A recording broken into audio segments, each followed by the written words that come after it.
todos y bienvenidos a un nuevo video que hago para el canal, el mejor y único canal que se habla de Everton en español, y estamos continuando con esta serie de videos hablando de la decadencia de Everton. Te recomiendo que si no viste ningún episodio hasta ahora, vayas a ver el primer episodio, así puedes ver cómo viene la historia. Acá te dejo el enlace del capítulo anterior, así ves en qué parte de la historia estamos. Como verán, a medida que nos vamos acercando al presente, las cosas se empiezan a poner cada vez más espesas y más turbias, ¿no? Hay problemas en Everton por todos lados, afuera y adentro de la cancha. Afuera ya empezaban a haber problemas de contrataciones y despidos de directores deportivos, un cierto descontrol, el tema financiero, pagando enormes salarios que Everton no podía justificar luego los costos y los problemas financieros que empezaron a aparecer. Ahí los problemas adentro de la cancha, ¿no? Porque esa temporada 2019-2020, que fue en donde nos quedamos en el anterior video, fue la última de Marco Silva. Marco Silva fue despedido en diciembre de ese año, luego de recibir algunas goleadas humillantes.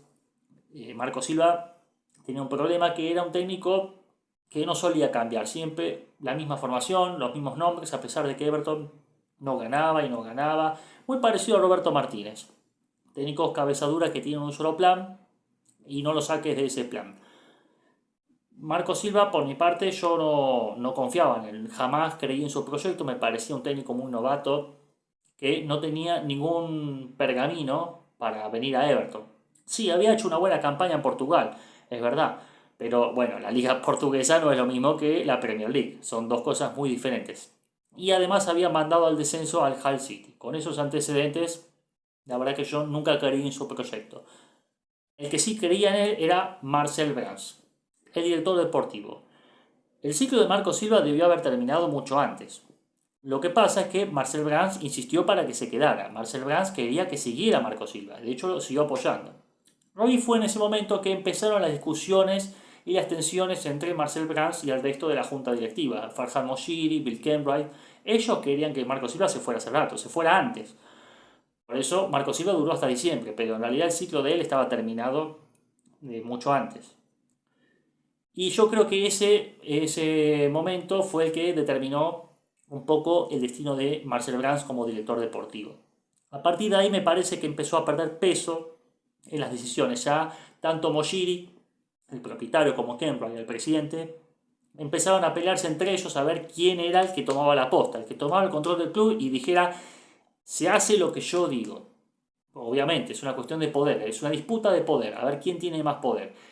Y a Marcel Brands lo dejaron un poco de costado. Ahí tienen un poco de razón Marcel Brands cuando lloran los medios de comunicación recientemente y dice: oh, no me dejaron tomar mis decisiones, no me dejaron hacer mi trabajo. Es cierto lo que dice, en parte es verdad. Ahora, él solo se descalifica cuando sostiene a Marco Silva en el cargo, porque él tendría que haber seguido mucho antes. Marcel Brands se descalifica solo. Entonces no puede decir que no lo dejan hacer su trabajo. Perdió peso justamente por sus malas decisiones. Ni hablemos de la elección de Jean-Philippe Paman para reemplazar a Idrissa Gana Gueye. Ahí habíamos empezado a tener serias falencias a la hora de reemplazar a las figuras que se iban yendo. El caso de Idrissa Gana Gueye, que se fue y llegó el marfileño, que era un lesionado crónico y vivió en una enfermería, es el mejor ejemplo de una gestión fallida. Pero no es el único caso. Para reemplazar a Romelu Lukaku, ya habíamos fracasado anteriormente con el anterior director deportivo, porque había venido Sandro Ramírez, había venido Gentosum, y ninguno pudo hacerse cargo del legado de Romelu Lukaku. Sandro Ramírez, que costó 6 millones, una cifra baja, pero tenía un contrato muy alto. Eso fue lo que le impidió a Everton venderlo. Ningún club quería tomar su contrato.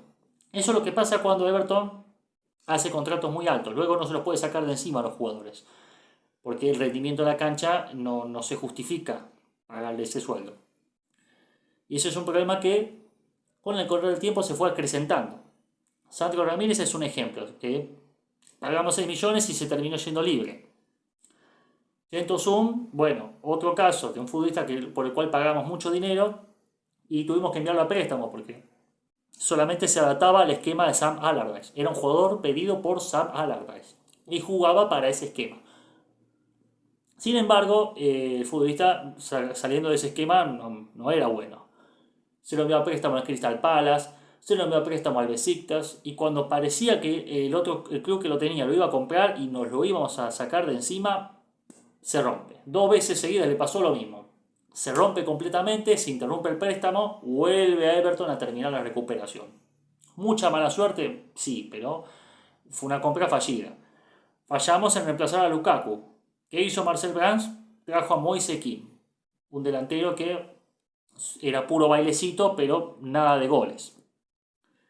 Falló Marcel Brands, se descalifica solo, por eso no le dejaban tomar sus decisiones. En lo que sí acertó fue trayendo a Lucas Digne para reemplazar a un veterano Leighton Baines. Leighton Baines, que ya estaba para el retiro, finalmente le encontró un buen reemplazo en Lucas Digne, eso sí es un refuerzo aprobado. Y también falló, por otro lado, para reemplazar a Ross Barkley, ¿no? Vino André Gómez, pagamos un buen dinero por André Gómez y no estuvo a la altura. Es cierto que esa grave lesión que sufrió a causa de la patada de Heung-min Son, el coreano, al cual insulté en todos los idiomas en aquel momento, esa patada le cambió la carrera a André Gómez, nunca más fue el mismo, pero antes de esa patada tampoco era brillante. Era un jugador que tenía un buen partido, después tenía un partido discreto, después tenía un partido regular, bastante irregular. Un jugador que no te iba a jugar 5 partidos seguidos en buen nivel. Capaz te jugaba 2 seguidos, como mucho. Y la plata que se pagó por él no se justificó.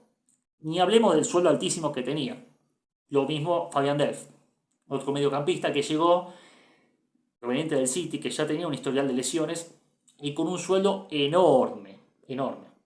Y este es el problema cuando uno mira en clubes enormes que juegan Champions todos los años, ¿no? Cuando miras jugadores en Barcelona, cuando miras jugadores en Manchester City, obviamente ellos van a pagar salarios enormes.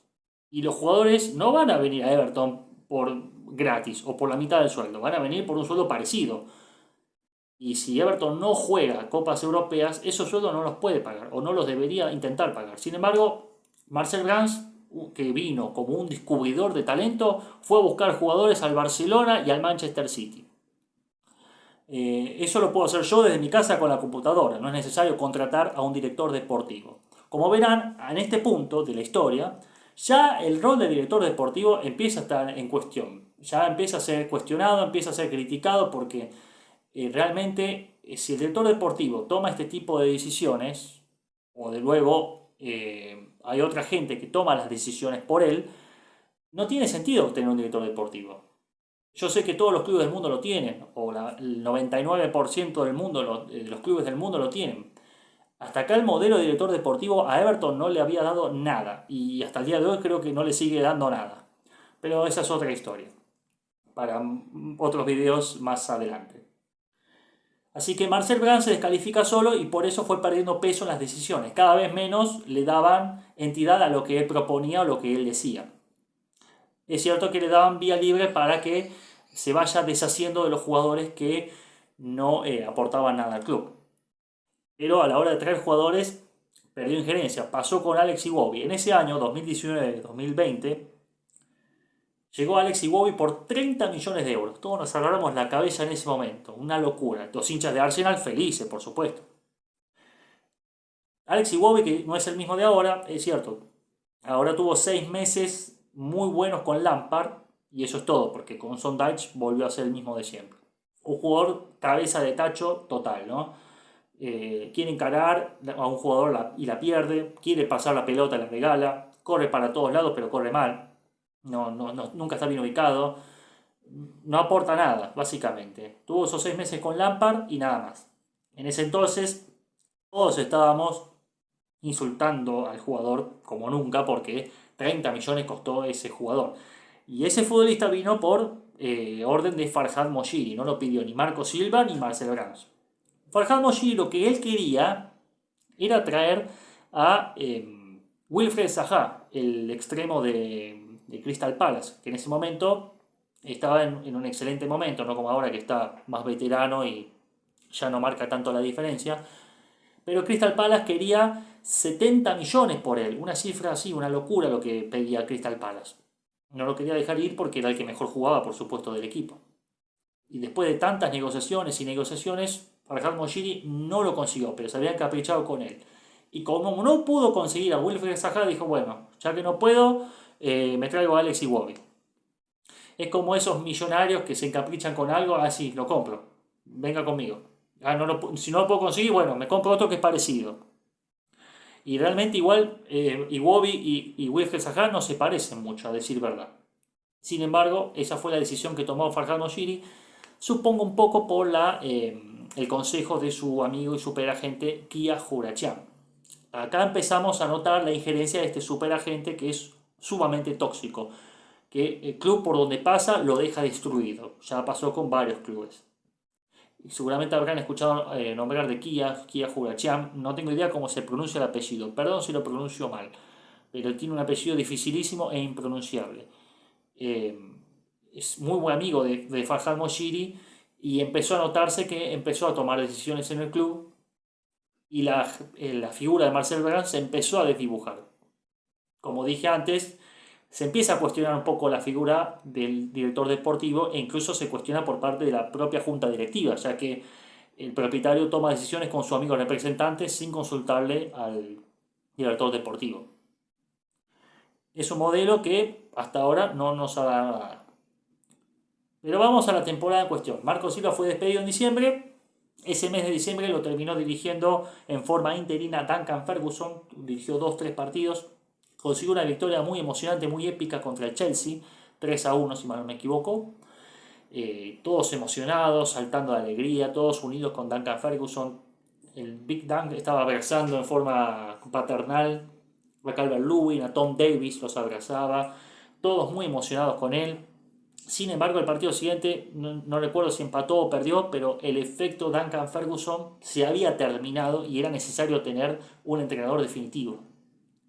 Ahí fue donde Farhad Moshiri dijo, con este entrenador no me van a criticar más, porque obviamente las críticas a Farhad Moshiri ya empezaron. Sus dos proyectos a largo plazo ya habían fracasado. Ronald Koeman duró una temporada y media, fracasó. Marco Silva duró una temporada y media y fracasó. No cuento a Sam Allardyce como proyecto a largo plazo, porque está claro que vino como un bombero.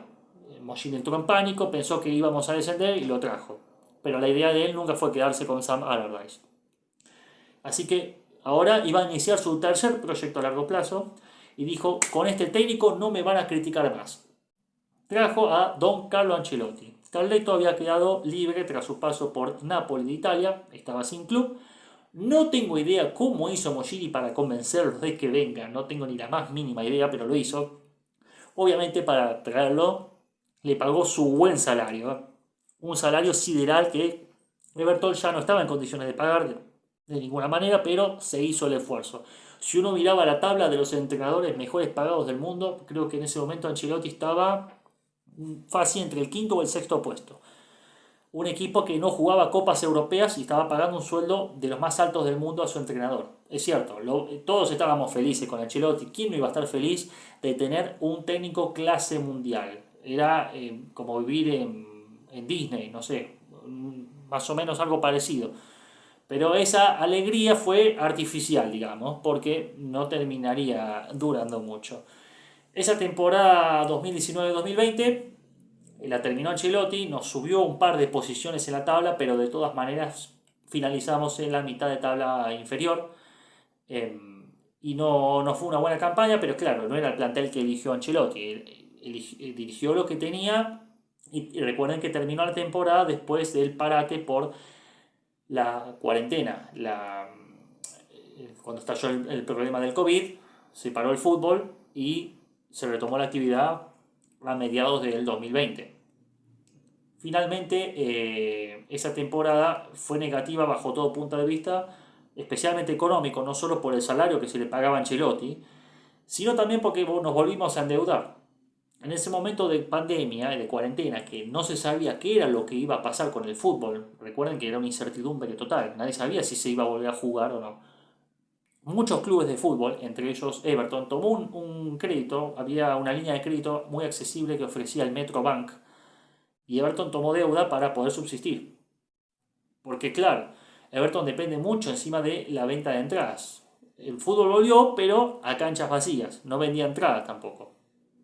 Otros cuadros, sobre todo los que juegan a nivel europeo, no dependen tanto de la venta de entradas. Obviamente es necesario, pero no dependen exclusivamente.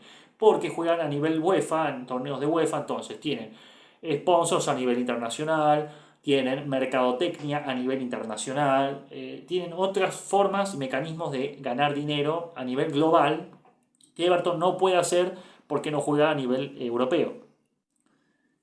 Entonces, eso que yo había elogiado, ¿recuerdan cuando yo había elogiado en la primera parte de esta serie que Moshiri había sacado al club de las deudas, había liberado a Everton de las deudas? Bueno, volvimos para atrás. Y ahora Everton otra vez volvía a tener deudas. Deudas, sueldos súper inflados a jugadores que no lo valían. Iwobi, Delph, André Gómez, Jerry Mina, Bernard, etc. Y los problemas económicos se fueron aumentando y ya en ese 2020 se había empezado a hablar de los problemas con el fair play financiero de Everton o las reglas financieras de la Premier. Cuando no había fútbol, justo cuando había vuelto el fútbol a mediados de 2020 se empezó a hablar del tema de las reglas financieras y Everton porque estaba claro que desde ya un par de años antes las cosas no se estaban haciendo bien en Everton a nivel económico. Los costos no se estaban justificando con los ingresos de ninguna manera. De todas formas, Ancelotti completaría esa temporada 2019-2020 y comenzaría la 2020-2021, que sería la única temporada completa que tendría, a pesar de que había firmado un contrato de 4 años y medio y todos nos habíamos ilusionado con él, pero ese sueño no duraría mucho. Sin embargo, eso lo vamos a desarrollar en la próxima parte, así este video no se hace tan largo. Y te recomiendo que te suscribas al canal, así te enterás cuando sale la próxima parte de esta serie.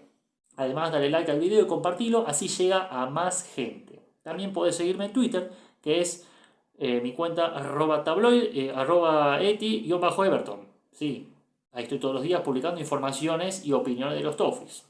@eti_everton. También, y como dije hace un rato que casi se me escapa, podés seguir la cuenta de Tabloid Inglés en Twitter, que es @tabloide_inglés. Está muy buena, muy completa, te la recomiendo. Sin más que decir, nos vemos en la próxima. Adiós.